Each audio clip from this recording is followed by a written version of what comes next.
Au nom d'Allah, le tout miséricordieux, le très miséricordieux. Alif, Lam, Ra. Voici les versets du livre et d'une lecture explicite. Le jour du jugement dernier, les mécréants voudraient avoir été musulmans, soumis. Laisse-les manger, jouir un temps, et être distraits par l'espoir, car bientôt ils sauront.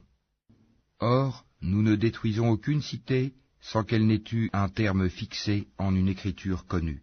Nulle communauté ne devance son terme, ni le retarde. Et les Mécois disent, « Ô toi sur qui on a fait descendre le Coran, tu es certainement fou. Pourquoi ne nous es-tu pas venu avec les anges, si tu es du nombre des véridiques? Nous ne faisons descendre les anges qu'avec la vérité, et alors il ne leur sera pas accordé de répit à ces impies. En vérité, c'est nous qui avons fait descendre le Coran, et c'est nous qui en sommes gardiens. Et nous avons certes envoyé avant toi des messagers parmi les peuples des anciens, et pas un messager ne leur est venu sans qu'ils s'en soient moqués. C'est ainsi que nous faisons pénétrer la mécréance dans les cœurs des coupables. Ils ne croiront pas en lui, le messager ou le Coran, bien que ce soit accompli le sort traditionnel des anciens. Et même si nous ouvrions pour eux une porte du ciel, et qu'ils puissent y monter, ils diraient, vraiment nos yeux sont voilés, mais plutôt nous sommes des gens ensorcelés. Certes, nous avons placé dans le ciel des constellations, et nous l'avons embelli pour ceux qui regardent, et nous l'avons protégé contre tout diable banni. À moins que l'un d'eux parvienne subrepticement à écouter, une flamme brillante alors le poursuit. Et quant à la terre, nous l'avons étalée et y avons placé des montagnes immobiles, et y avons fait pousser toutes choses harmonieusement proportionnées. Et nous y avons placé des vivres pour vous, et placé aussi pour vous des êtres que vous ne nourrissez pas. Et il n'est rien dont nous n'ayons les réserves, et nous ne le faisons descendre que dans une mesure déterminée. Et nous envoyons les vents fécondants, et nous faisons alors descendre du ciel une eau dont nous vous abreuvons, et que vous n'êtes pas en mesure de conserver. Et c'est bien nous qui donnons la vie et donnons la mort, et c'est nous qui sommes l'héritier de tout. Et nous connaissons certes ceux qui parmi vous ont avancé, et nous connaissons ceux qui tardent encore.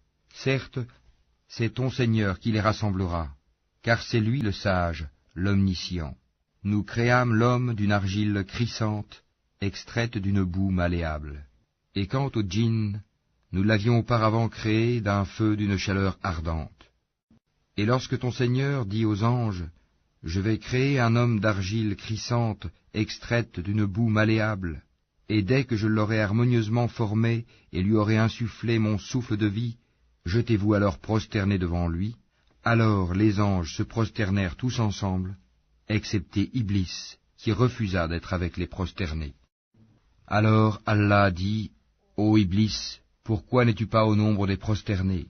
Il dit, « Je ne puis me prosterner devant un homme que tu as créé d'argile crissante extraite d'une boue malléable. » Et Allah dit, « Sors de là, du paradis, car te voilà banni, et malédiction sur toi jusqu'au jour de la rétribution. » Il dit, « Ô mon Seigneur, donne-moi donc un délai jusqu'au jour où les gens seront ressuscités. » Allah dit, « Tu es de ceux à qui ce délai est accordé, jusqu'au jour de l'instant connu d'Allah. » Il dit, « Ô mon Seigneur, parce que tu m'as induit en erreur, eh bien je leur enjoliverai la vie sur terre, et les égarerai tous, à l'exception parmi eux de tes serviteurs élus. » Allah dit, « Voici une voie droite qui mène vers moi.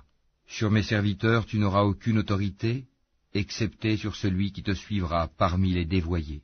Et l'enfer sera sûrement leur lieu de rendez-vous à tous. Il a 7 portes, et chaque porte en a sa part déterminée. Certes, les pieux seront dans des jardins avec des sources. Entrez-y en paix et en sécurité, et nous aurons arraché toute rancune de leur poitrine, et ils se sentiront frères, faisant face les uns aux autres sur des lits. Nulle fatigue ne les y touchera, et on ne les en fera pas sortir. Informe mes serviteurs que c'est moi le pardonneur, le très miséricordieux, et que mon châtiment est certes le châtiment douloureux. Et informe-les au sujet des hôtes d'Abraham. Quand ils entrèrent chez lui et dirent « Salam », il dit « Nous avons peur de vous ». Ils dirent « N'aie pas peur, nous t'annonçons une bonne nouvelle, la naissance d'un garçon plein de savoir. » Il dit « M'annoncez-vous cette nouvelle alors que la vieillesse m'a touché? Que m'annoncez-vous donc? Ils dirent, nous t'annonçons la vérité, ne sois donc pas de ceux qui désespèrent. Il dit, et qui désespère de la miséricorde de son Seigneur, sinon les égarés? Et il leur dit, que voulez-vous, ô envoyés d'Allah? Ils dirent, en vérité, nous sommes envoyés à des gens criminels, à l'exception de la famille de Lot, que nous sauverons tous, sauf sa femme. Nous, Allah, avions déterminé qu'elle sera du nombre des exterminés. Puis, lorsque les envoyés vinrent auprès de la famille de Lot, celui-ci dit, vous êtes pour moi des gens inconnus. Ils dirent, nous sommes plutôt venus à toi en apportant le châtiment à propos duquel ils doutaient. Et nous venons à toi avec la vérité, et nous sommes véridiques. Pars donc avec ta famille en fin de nuit, et suis leurs arrières, et que nul d'entre vous ne se retourne, et allez là où on vous le commande. Et nous lui annonçâmes cet ordre, que ces gens-là, au matin, seront anéantis jusqu'au dernier. Et les habitants de la ville, Sodome, vinrent à lui dans la joie. Il dit, ceux-ci sont mes hôtes, ne me déshonorez donc pas, et craignez Allah, et ne me couvrez pas d'ignominie. Ils dirent, ne t'avions-nous pas interdit de recevoir du monde?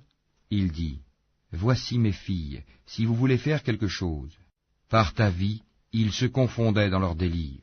Alors, au lever du soleil, le cri, la catastrophe, les saisit, et nous renversâmes la ville de fond en comble, et fîmes pleuvoir sur eux des pierres d'argile dure. Voilà vraiment des preuves pour ceux qui savent observer. Elle, cette ville, se trouvait sur un chemin connu de tous. Voilà vraiment une exhortation pour les croyants. Et les habitants d'Al-Haïka étaient aussi des injustes. Nous nous sommes donc vengés d'eux. Et ces deux cités, vraiment, sont sur une route bien évidente que vous connaissez. Certes, les gens d'Al-Hijj ont traité de menteurs les messagers. Nous leur avons montré nos miracles, mais ils s'en étaient détournés. Et ils taillaient des maisons dans les montagnes, vivant en sécurité. Puis, au matin, le cri les saisit. Ce qu'ils avaient acquis ne leur a donc point profité. Et nous n'avons créé les cieux et la terre et ce qui est entre eux que pour une juste raison. Et l'heure, sans aucun doute, arrivera. Pardonne-leur donc d'un beau pardon. Ton Seigneur, c'est lui vraiment le grand Créateur, l'Omniscient. Nous t'avons certes donné les 7 versets que l'on répète, ainsi que le Coran sublime.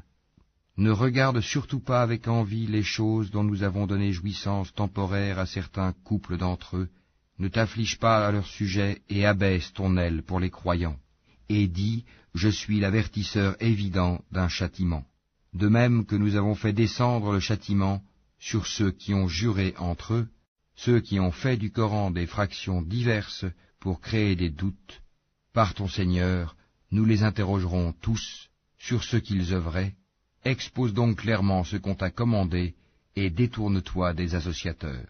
Nous t'avons effectivement défendu vis-à-vis des railleurs, ceux qui associent à Allah une autre divinité, mais ils seront bientôt. Et nous savons, certes, que ta poitrine se serre à cause de ce qu'ils disent. Glorifie donc ton Seigneur par sa louange et sois de ceux qui se prosternent, et adore ton Seigneur jusqu'à ce que te vienne la certitude, la mort.